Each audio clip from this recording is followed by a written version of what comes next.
Hello, thank you so much for joining me today. We are talking about something that lights up every piano student's eyes, scales and chords. So maybe it's not the most popular topic ever, but it is incredibly important, and I hope that by the end of this video you will agree with me. Now we're ready to take a look at the pieces. The first piece of repertoire that we're going to take a look at is Bach's C major Prelude from Book 1 of the Well-Timbered Clavier. I'll go ahead and play the first portion, and then we'll discuss how we can use these topics for this piece.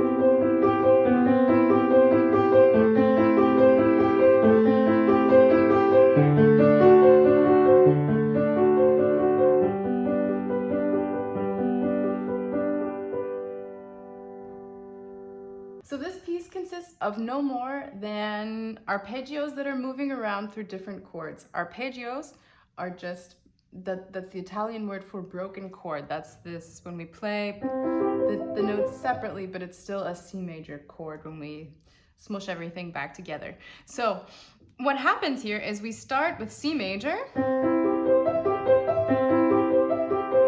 and then we move to D minor.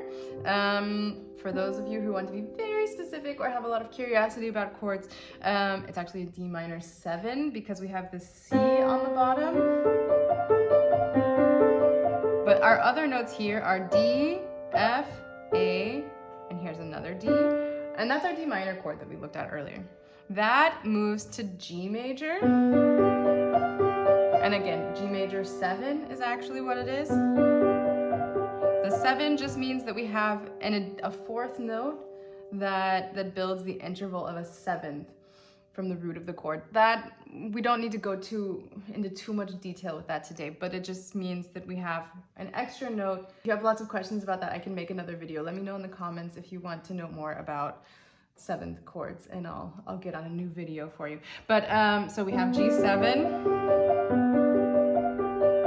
And that always, or almost always, brings us back to C major. So that's the first 4 measures of the piece. Then he starts to get a bit more adventurous. We branch out to, where do we go? We go to A minor. And again, this is not, the chords aren't always in the easiest form to identify, but if we really are interested in learning the chords, we can start to see, okay, we have an A, we have a C, we have an E, this is just a second E, and this is just a second A, and that's the whole measure, that's our whole pattern. Then we have what we call a secondary dominant. Again, this is not something you need to worry about, but it's a D major chord, which actually doesn't fit in with C major. We didn't see this one when we were looking at our chords earlier. The F sharp doesn't belong in C major, but it's still, we can recognize the chord pretty well. And that sends us to G major. Then from there we go to kind of a funny C major chord. We have a B on the bottom, which sounds quite dissonant, and it pushes us forward into the next harmony.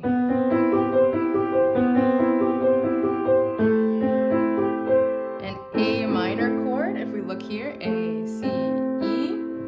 The G is extra. That's another 7th like we've seen a few times. D7 now. D major 7. D, F sharp, A, that's our D major chord. And again with the 7th on the top.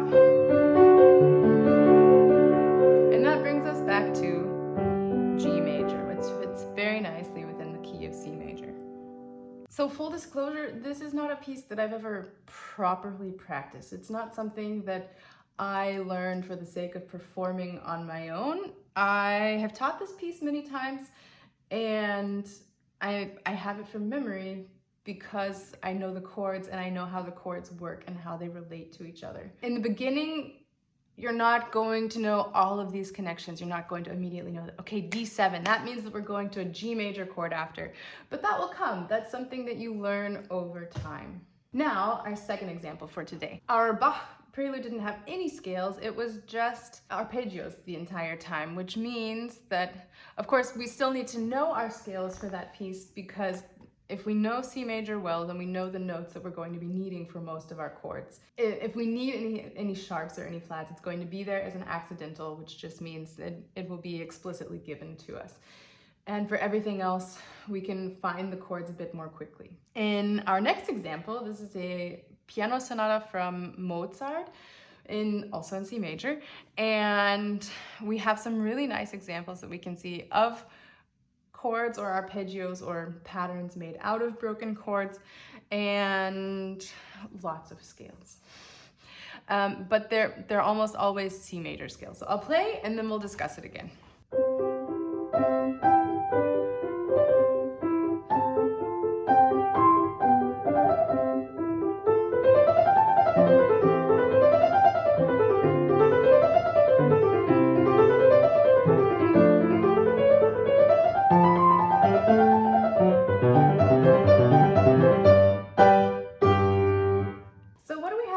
Here. In the first measure, we only have C major. If we push all of the notes that we have in the opening measure together, it's just a C major chord. And then we have a G major chord. Again, G7 for the picky ones out there. Back to C. Okay, all very standard for the classical period. Then comes F major, C major, G major, C major. Okay, up until there, we have very standard chords for this period. We have C major, F major, G major, sometimes with the 7th, and that was in Mozart's time just the standard opening. Also standard conclusion, but just very, very typical harmonies for his time period. Then come all of these little scales. None of them are actually straightforward C major scales, but what he's doing is he's playing a little game with us here.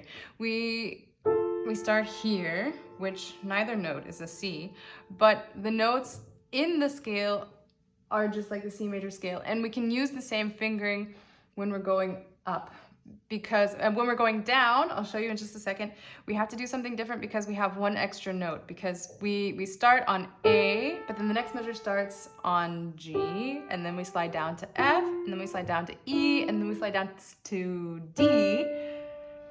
And he decides, no, I'm not going to go straight to C there, because I mean, he could do that. He could. That could have been what he decided to give us, but he was Mozart for a reason. He was very clever and had lots of fun tricks up his sleeve. And so he takes us somewhere else, and we don't end up where we think we're going. But so for our fingering, we have, it's the scale going up. The ascending scale is 1 octave. So that means we can use our standard C major fingering. 1, 2, 3, 1, 2, 3, 4, 5. But then when we're going back down, because we need to go 1 note further, we need to add an extra 4th finger in there. So we have 4, 3, 2, 1, and then another 4, 3, 2, 1. Then again, the ascending scale is with the same fingering. Going back down, we need the extra 4. Going up again is, again, with our standard fingering, 1, 2, 3, 1, 2, 3, 4, 5. Extra 4th finger. Ascending is normal. And descending, we need the extra 4th finger again. So up until this point, we're very well served by the fingering that we learned if we're practicing our C major scale, because of course you can learn this piece without practicing your scales, and you're going to be practicing the scale within the context of the piece. But when we have scales that go this quickly and they need to be that crisp and that clear, we also want to have the fingerings really automatized, which means there's no time to stop and think about the fingering, because it needs to go bum bada bada bada bada bada bada bada bum bada bada bada ba. And if you've never practice scales in your life, it's going to take you a lot more work to learn this section and then to move on with the other things that you need to be learning in the piece. So if you've been practicing your scales, you've paid your dues, and it's going to be much easier for you to pick this up. Then of course for measures 9 and 10, the pattern is a bit different, so that will need to be studied separately, but that's also something that the scales aren't going to hurt you there. But then in measures 11 and 12, we have something that's also very easy to identify. We have G major, C major, G major, C major, G major, G major, G. And this is somehow a very typical Mozart pattern. It's quite funny, and the piece starts in C major. We have this whole scale scene that's happening, and then after measures 9 and 10, it's like he's playing with us a little bit. He's saying, are we going to end up in G major or in C major?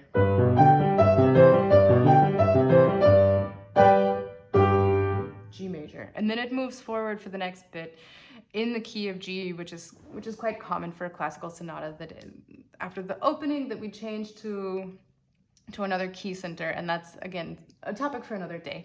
But it's also something that if you aren't aware of the chords and you aren't aware of the harmonies and how they play together, it's quite funny.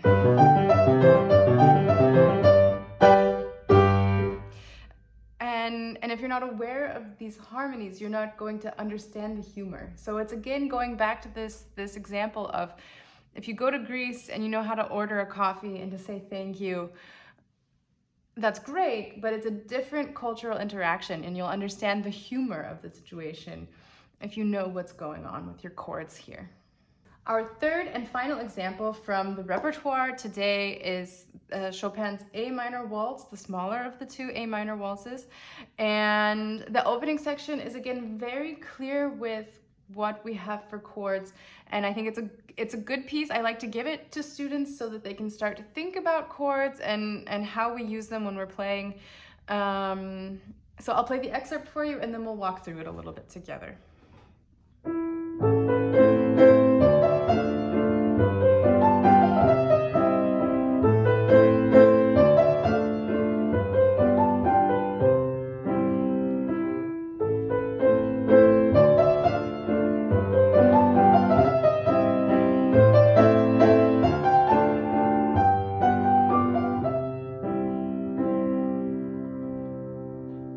So what do we have happening here? We are in the key of A minor, not C major like the other two pieces, but A minor is what we call the relative minor for C major. That means that when we play the scale, it's going to be exactly the same notes. So if we want to play an A minor scale, it's also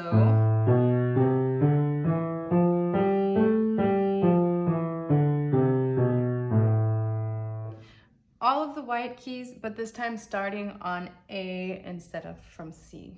And in A minor, we tend to see a lot of the same chords that we have when we're in C major. So we start with A minor, and the nice thing about this piece is Chopin is also very nice to us, and he shows us what the chord is always with the first note in the left hand in each measure. So we start with A minor, and the first note of the measure is an A. Then we have our A minor chord. D, D minor, G, a G7 chord, because we have this F again, and C major.